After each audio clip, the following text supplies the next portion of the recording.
लक्ष्य the goal achiever. नमस्कार, स्वागत है आपका आपके अपने YouTube चैनल लक्ष्य द गोल अचीवर में। मैं हूं सुधांशु तिवारी और हाजिर हूं आपके सामने एक नए सेशन लेकर। आज के सेशन में हम बात करेंगे डीएलएड द्वितीय सेमेस्टर में जो तृतीय प्रश्न पत्र होता है विज्ञान। आज बात करेंगे विज्ञान विषय का प्रश्न पत्र सन 2020 में किस प्रकार से आया था और पूरे प्रश्न पत्र का हम बेहतरीन हल निकालेंगे, जिससे कि अगर आप आने वाले सेमेस्टर एग्जाम में प्रतिभाग करने जा रहे हैं तो निश्चित रूप से आपकी तैयारी और अच्छी हो पाएगी। तो चलिए सेशन को शुरू करते हैं। देखिए 5 प्रश्न जो है बहुविकल्पीय होते हैं, उसके बाद अति लघुत्तरीय होते हैं और लघुत्तरीय होते हैं। 1 घंटे का ही प्रश्न पत्र होता है, 25 नंबर का होता है। तो देखिए पहले जो 5 प्रश्न होते हैं वो बहुविकल्पीय होते हैं। बात करते हैं बहुविकल्पीय प्रश्नों से। देखिए पहला प्रश्न है जूल का मात्रक क्या है। आपके ऑप्शन है कार्य का, ऊर्जा का, कार्य और ऊर्जा दोनों का, या शक्ति का। तो अगर जूल की बात करें तो जूल जो है कार्य और ऊर्जा दोनों का मात्रक होता है, यानी तीसरा वाला ऑप्शन आपका सही रहेगा। जूल जो है कार्य और ऊर्जा दोनों का मात्रक होता है। अगले प्रश्न की तरफ बढ़ते हैं। अगला प्रश्न है रबी की फसल है। आपके ऑप्शन है मक्का, ज्वार, बाजरा या चना। तो अगर हम रबी की फसल की बात करें तो जो चना है ये रबी की फसल के अंतर्गत आती है। चना हो गया और गेहूं, ये भी जो है रबी की फसल के अंतर्गत आती है, मुख्य फसलें हैं रबी की फसल की। बढ़ते हैं अगले प्रश्न की तरफ। अगला प्रश्न है चंद्रग्रहण की घटना होती है। तो देखिए अगर चंद्रग्रहण की घटना की बात की जाए तो चंद्रग्रहण की घटना जो है पूर्णिमा के दिन होती है, और सूर्य ग्रहण की बात करें तो अमावस्या के दिन होती है। तो आप लोग याद रखिएगा चंद्रग्रहण की घटना जो है पूर्णिमा के दिन होती है, यानी दूसरा वाला ऑप्शन आपका सही है। बढ़ेंगे हम अगले प्रश्न की तरफ। अगला प्रश्न है डीपीटी के तरीके से बचाव होता है।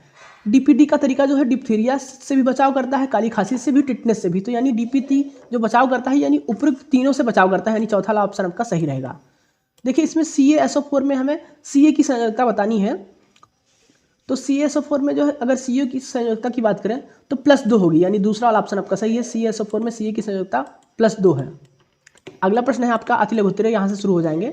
नाभिकीय ऊर्जा किसे कहते हैं।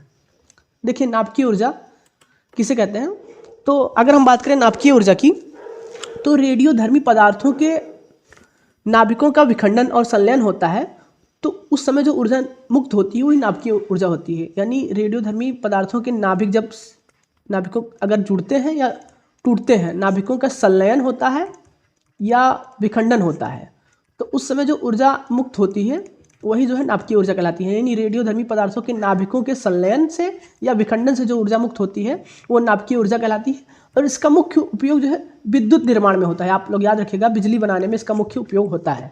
बात करेंगे 7वां प्रश्न है प्रथम वर्ग के उत्तोलक को उदाहरण सहित परिभाषित कीजिए।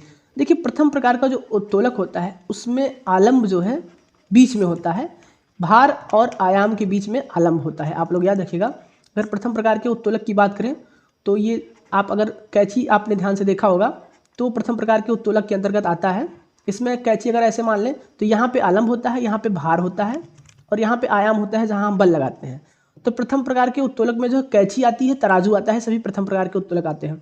8वां प्रश्न है जल में घुलनशील तथा वसा में घुलनशील विटामिन के दो उदाहरण बताइए। तो देखिए अगर हम जल में घुलनशील विटामिन की बात करते हैं तो जल में कुल 2 ही विटामिन घुलनशील हैं, B और C, और वसा में जो है आप ऐसे याद रखते हैं ADEK, ये जो है 4 जो है इसे आप कीड़ा समझ के याद रख लीजिए। जो 4 होते हैं कीड़ा ये विटामिन KEDA ये वसा में घुलनशील है, और BC जो है ये जल में घुलनशील विटामिन है।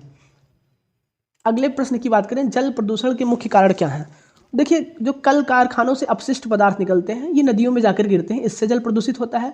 और नदियों के किनारे या नहरों के किनारे जो है कपड़े साफ होते हैं, वाहनों की धुलाई होती है, ये सब जितने भी कूड़ा करकट जाते हैं ये सब जल प्रदूषण के कारण है, ये जल को प्रदूषित करते हैं। मुख्य कारण है जो कल कारखानों से अपशिष्ट पदार्थ जाता है नदियों में, इससे जल प्रदूषण होता है। देखिए अगला प्रश्न है वसा को कितने समूहों में बांटा गया है। वसा को मुख्य रूप से 3 समूहों में बांटा गया है। एक होती है संतृप्त वसा, एक होती है असंतृप्त वसा और एक होती है बहु असंतृप्त वसा। तो वसा को मुख्य रूप से 3 भागों में बांटा गया है, आप लोग देख लीजिए। पहला होती है संतृप्त वसा, असंतृप्त वसा और बहु असंतृप्त वसा। अब बात करते हैं दिए गए समीकरण को पूरा कीजिए। ठीक है, यहाँ पे अगर हम बात करें कैल्शियम कार्बोनेट में अगर 2 हाइड्रोजन क्लोराइड जोड़ेंगे तो क्या बनेगा।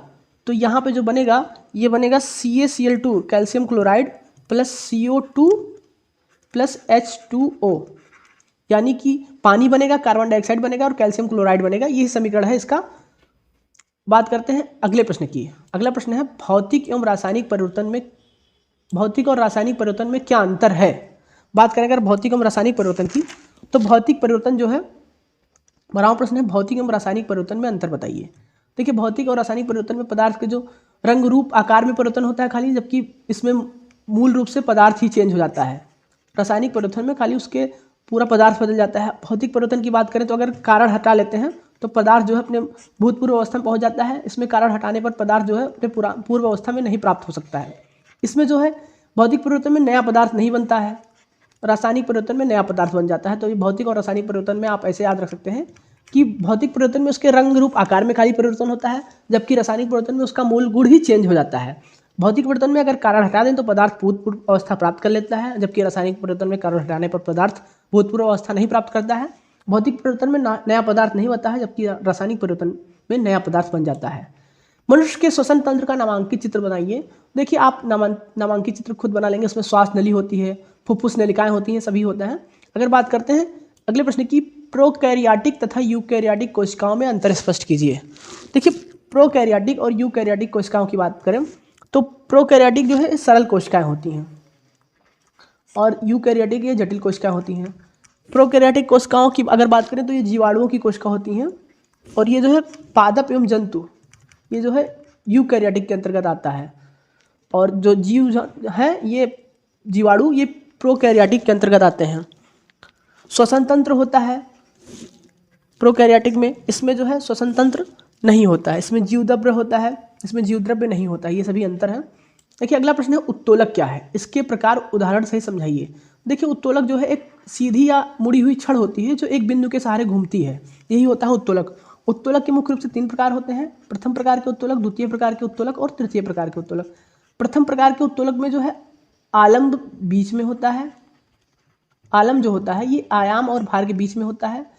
द्वितीय प्रकार के उत्तोलक में भार जो है आलम्ब और आयाम के बीच में होता है। तृतीय प्रकार के उत्तोलक में जो है आयाम बीच में होता है, भार और आलम्ब के बीच में होता है। अगर हम बात करें प्रथम प्रकार के उत्तोलक में जो कैंची होती है, तराजू होता है, ये प्रथम प्रकार का उत्तोलक है। द्वितीय प्रकार के उत्तोलक की बात करें तो ट्राली हो गई आपकी, सरौता हो गया, ये सब द्वितीय प्रकार का उत्तोलक है। तृतीय प्रकार के उत्तोलक में अगर हम बात करेंगे तो तृतीय प्रकार का जो उत्तोलक होता है चिमटा और स्टेपलर, ये सभी आपके तृतीय प्रकार के उत्तोलक होते हैं।